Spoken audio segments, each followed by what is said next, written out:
ఒక అబ్జర్వేషన్ అనుకోండి, బయట ఉన్న టాక్ అనుకోండి, ఇండస్ట్రీ అనేది ఏం లేదు, వీళ్ళందరూ ఓన్లీ ఇండిపెండెంట్ ప్రొడ్యూసర్సే ఉన్నారు. వాళ్ళ సినిమా వచ్చినప్పుడు వాళ్ళు ఒకలా బిహేవ్ చేస్తారు లైన్లో ఉన్నప్పుడు, లైన్లో లేనప్పుడు ఇంకో రకంగా బిహేవ్ చేస్తారు. ఫర్ ఎగ్జాంపుల్ లైన్లో లేనప్పుడు ఉద్యమంలో పాల్గొంటారు, లైన్లో ఉంటే సైలెంట్గా ఉంటారు. ఇది ఒకటి ఉంది.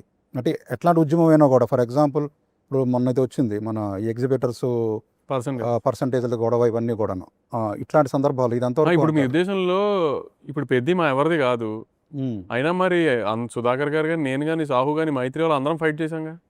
మా సినిమా కాదుగా, మాకు ఎందుకని పక్కనే కూర్చోవచ్చుగా. కాదు కాబట్టి ఫైట్ చేశారంటున్నారు, అది పాయింట్ ఇక్కడ ఉంది.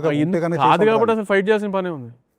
ఉంటే కనుక ఫైట్ చేయరని, ఉంటే ఫైట్ చేయండి. ఇప్పుడు కిల్లర్ సతీష్ కూడా ఉన్నాడు ఆ రోజు ఫైట్లో. మరి ఆయన సినిమానే కదా, ఆయన ఉన్నారు ఫైట్లో, ఆయనకి సపోర్ట్గానే అందరం నుంచున్నాంగా. సో అది ఇప్పుడు సమస్య పోయిందండి, అది ఇష్యూ సాల్వ్ అయిపోయినట్టు. అది అవ్వదండి మీ ఫైట్ వల్ల. అది అవ్వదు అసలు. ఎందుకని? ఎందుకంటే అది పీస్ఫుల్గా ఒక సెటిల్మెంట్ స్పేస్కి తీసుకురావడానికి ట్రై చేయట్లా, ప్రతిసారి గొడవకే డ్రైవ్ చేస్తున్నారు దాన్ని. Okay okay. సో చూడాలి ఎంత, ఐ మీన్ మ్యాక్సిమం అయిపోవాలని ట్రై చేస్తాం మేము కూడా. ఎగ్జిబిటర్లకు నిజంగా న్యాయం చేయాలని, డిస్ట్రిక్ట్స్లో చాలా వరకు ఎగ్జిబిటర్లకి న్యాయం జరగట్లేదు, రెంటల్స్ తక్కువ ఉన్నాయని, వాళ్ళ థియేటర్స్ మీద అవన్నీ మేము మాకు తెలుసు, తెలియదని ఎవరని చెప్పట్లేదు, అవన్నీ లేవు అని ఎవరని చెప్పట్లేదు. కానీ ఏంటంటే కరెక్ట్ పర్సన్కి కరెక్ట్గా మేము చేసే రిస్క్ తీసుకుని మా రెవెన్యూ తగ్గించుకుని వాళ్ళకి చేసేది వాళ్ళకి రీచ్ అవుతుందో లేదో మాకు తెలిసి మా క్లారిటీ వచ్చేదాకా మేమేమో ఆ డెసిషన్స్ తీసుకోం. బాగుందండి. ఇప్పుడు మీ టిక్కెట్లో వాళ్ళు షేర్ అడుగుతున్నారు, సింపుల్లీ పుట్. ఇప్పుడు వాళ్ళ థియేటర్ సేల్స్, F&B సేల్స్, వాటిల్లో కూడా మీరు షేర్ అడగచ్చు కదా. F&B సేల్స్ అడిగితే న్యాయం కాదులేండి, అది అడగట్లేదు. కానీ ఏంటంటే బుక్ మై షోలో కన్వీనియన్స్ ఫీ అని ఒకటి ఉంటుంది.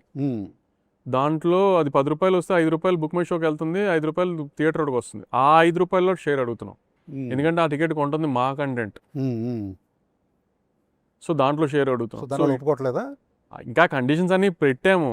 So they have to get back on all these things. Okay okay. So అంటే మీరు ఇందాక గంటల్లో అది ఎప్పటికీ సాల్వ్ అవ్వదండి అంటే ఇట్లాంటివన్నీ వాళ్ళకి నచ్చదు కదా మరి. సార్ ఇప్పుడు ఆల్రెడీ కొన్ని డిస్ట్రిక్ట్స్లో కొన్ని బీసీ స్టేషన్స్లో ఉన్న థియేటర్లు ఇవన్నీ వర్కౌట్ అవ్వట్లేదు అంటే నేను ఒప్పుకుంటాను సార్, నేను కాదనట్లేదు. కానీ దాన్ని వంకగా పెట్టుకుని ఆల్రెడీ డబ్బు సంపాదిస్తున్న థియేటర్స్ మీద కూడా ఐ మీన్ ఇప్పుడు అక్కడ వాళ్ళకి చేసే బెనిఫిట్ వీళ్ళకే చేసి ఎక్కువ సంపాదించాలని అనుకుంటున్నారు ఆల్రెడీ సంపాదిస్తున్న వాళ్ళంతా. సో దానికి మేము సపోర్ట్ చేయాలని వాళ్ళు ఎక్స్పెక్ట్ చేస్తున్నారు. ఏంటంటే వాళ్ళు డబ్బులు ఉన్న వాళ్ళు అవ్వడానికి మేము సినిమాలు తీసి రెవెన్యూ తగ్గించుకుని వాళ్ళకి డబ్బులు ఇవ్వాలంట. అది వాళ్ళది వినడానికి ఎంత అసహ్యంగా ఉంది, అది ప్రాబ్లం.